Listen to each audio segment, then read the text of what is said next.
All right. Hi, everyone. Are you in a relationship where you're constantly finding yourself needing reassurance? You feel this deep fear or this deep sense of abandonment or a fear of abandonment, or are you feeling a little bit jealous or insecure? Today, we're going to talk about anxious attachment styles. And I just have to share again that I'm not a huge fan of labels, but this is a very important topic here. So let's talk about anxiety and anxious attachment styles in your relationship, in your marriage, or in your dating life. Maybe you are just finding yourself already always repeating the same attachment style or this anxiety, these patterns of fear in your relationship over and over again. So how is that undermining your relationships? How is that sabotaging your love life? And what are some things that you can do about it? So we're going to talk about all of this today.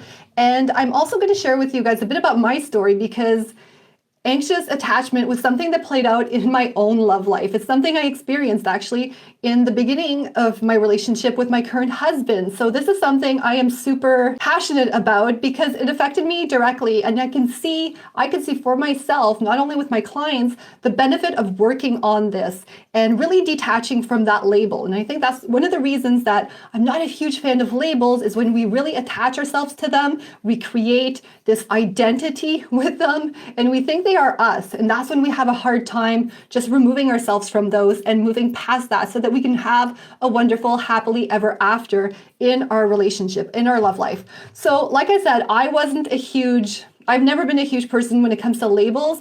And when I was going through this phase where I was feeling a lot of anxiety in my relationship, like I didn't know anything about attachment styles. And to this day, I keep myself removed. I do a lot more research nowadays on it because women do come to me knowing their attachment style. So we do talk about it. And it's great to have that awareness, right? So I actually just went online, pulled up the first anxious attachment style definition that I could find. And it goes like this, right? So for those of you who aren't quite as familiar with this concept, maybe you'll recognize yourself in this, right? So people with anxious attachment styles struggle to feel secure in their relationships. While they long to feel close to their partners, this need is often driven by fears of abandonment, mistrust, and low self-esteem. So that is from health.com. I give them full credit for that. They're the first ones that popped up. And then when I saw that, I'm like, I totally can see myself in that. That was definitely me at the low point in my relationship with my current husband. And I would feel a lot of anxiety as soon as I would feel him distancing himself, pulling away. I always had this fear that, potentially he would leave me when we were getting through that phase where there were a lot of arguments. Like, I knew we loved each other. I knew we were meant to be. And I believe he did too. He would probably say the same thing. But there was still a lot of fear in there from the dynamic that we had created in our relationship. And there was also this issue of trust, right? I was starting to fear that, he was going to find someone better. He was going to find someone he wasn't arguing so much with, that he would be having more fun with. And I also lacked a lot of trust when it came even to myself, right? I was feeling a lot of anxiety because I wasn't trusting that I would be okay if it didn't work out. I wasn't trusting myself in the sense also that I didn't have the skills or the tools to get through this with my boyfriend at the time, right? And there was also a lot of low self-esteem because of this anxiety. I wasn't feeling like my old, confident self. I was starting to forget who I was. I thought I was this anxiety. I thought, the way things were going were because that's just the way it is for me. And it was creating this anxiety and this loss of power and control in the relationship. So that is kind of how I was feeling because I didn't have the tools or the knowledge or the skill at the time. And I'll be sharing some of this with you today so that if you find yourself in a situation, you'll have some direction and some guidance in terms of what to do next and how to really get out of that so you can have that secure attachment, right? That healthy, secure, happy relationship that I think at the end of the day, if you're watching this anyways, that is going to be what you desire. So just a little quick story about, my relationship. I've shared about this before, but I don't think I've shared this piece of it. This is just like a concrete example And this was something that happened close to when, like I shared, that we had, in my mind, like we had hit the rock bottom in my mind, in my relationship, right? We had hit the point where I was like, okay, something's got to happen here. Like something's got to give. We have to fix something. Otherwise, we just can't keep going this way.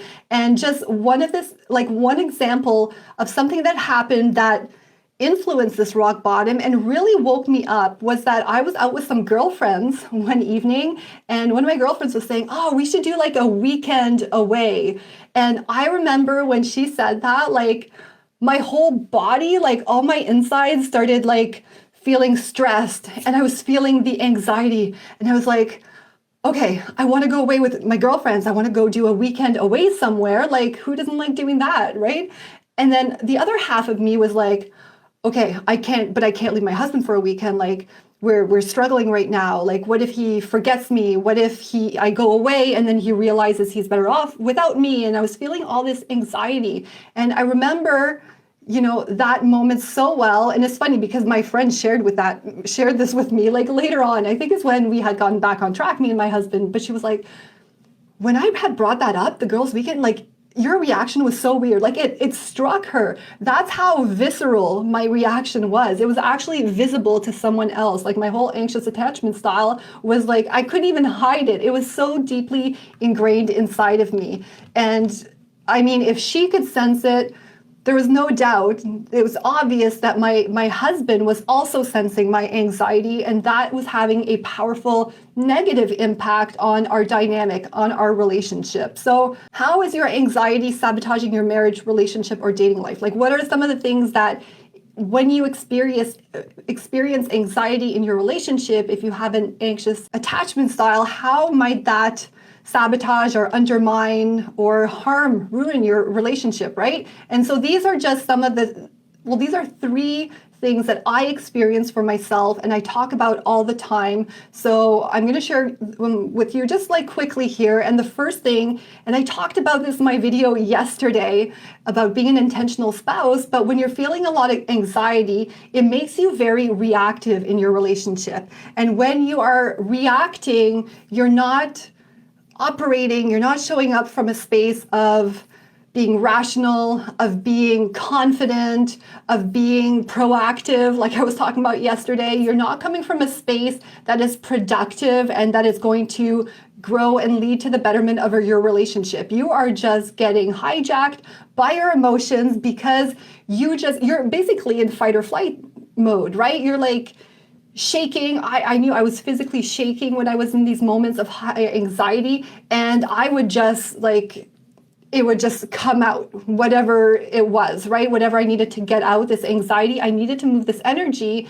And because I didn't know what to do at the time, I didn't have the tools, I was just responding from that. I wasn't responding from necessarily a skillful or loving or compassionate way to my partner. The second way that my anxiety and my anxious attachment was harming or undermining my relationship at the time was it was putting a lot of the focus on him, right? Like I wouldn't even go out with my girlfriends for like a weekend. I was still going out every night now and then, which wasn't too bad, but I was really focused on the relationship, and everything that I was thinking about or doing was all about the relationship. Is it going to make it worse? What happens, and that's fine. You're in a marriage, you're with someone, you're committed, and you want to think of the other person, but it has to be in a healthy relationship type of way and something that's productive, not coming out of this fear and this anxiety and these unresolved issues that I was dealing with because I just didn't know what to do. I just didn't have the resources at the time. So I was always very much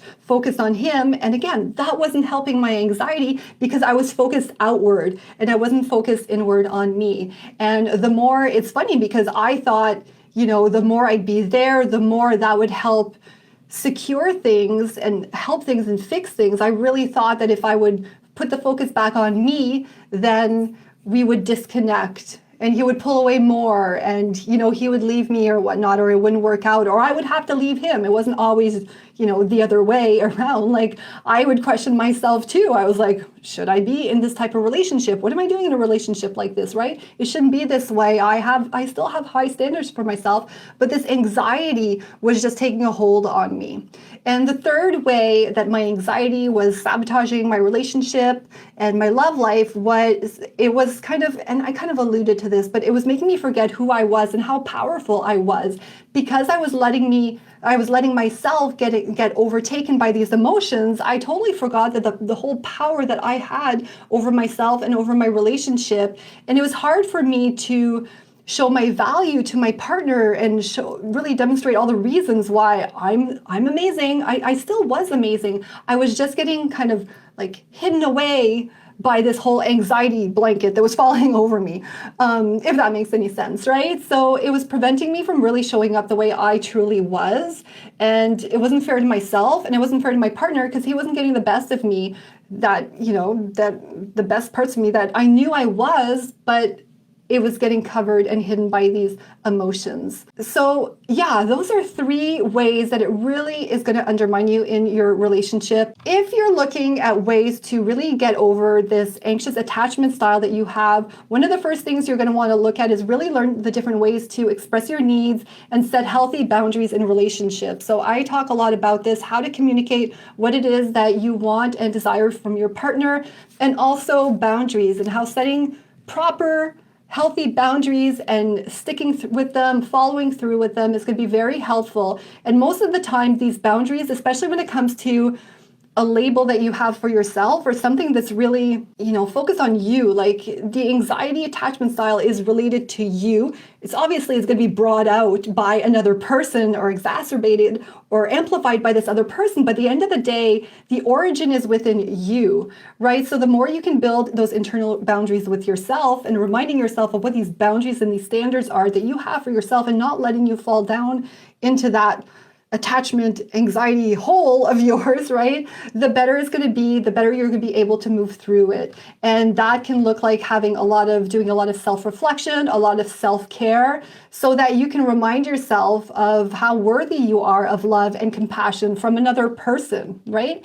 And although it might sound like I bashed the whole attachment style theory and anxious attachment specifically, I mean, knowing that you have an anxious attachment style, since now we're using this label, it's all over the place, that's a great way to bring awareness to it. And in fairness, maybe had there been a label and someone identified or helped diagnose me that I had this anxious attachment style, maybe I would have figured it out a bit sooner. So, do you know what? It's not all bad to have these labels. Awareness is going to be the first step, obviously, in getting through that. But most importantly, you're going to need to be ready and willing, most importantly, to let go of this label, right? Letting go of this label is going to be what's going to help you feel secure in your relationship once you let go of that. So you're really going to want to attach to who you want to become, what the secure person looks like, and what are the steps that you can take to get to that. And you know what? At some point, just to close the loop on the whole example of the girls wanting to go on a weekend away, just to close the loop on that, when I made that powerful decision that I was no longer going to feel all this anxiety in my relationship, and I was going to work on it and fix it and turn things around, one of the first things I did to overcome it, and just in terms of like self-care too, was I made a weekly date to go out with one of my girlfriends.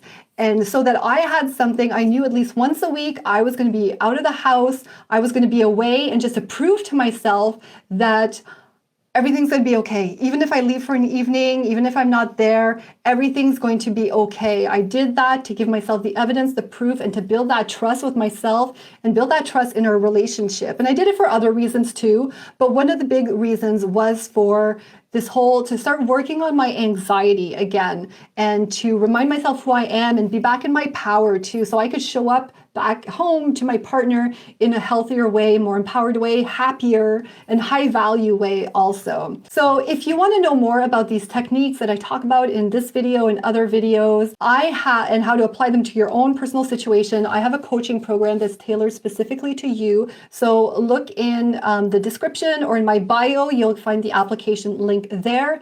In the meantime, if you have any questions or comments, leave them in the comments below. I will get back to them. And thank you so much for watching, guys, and I will see you next time.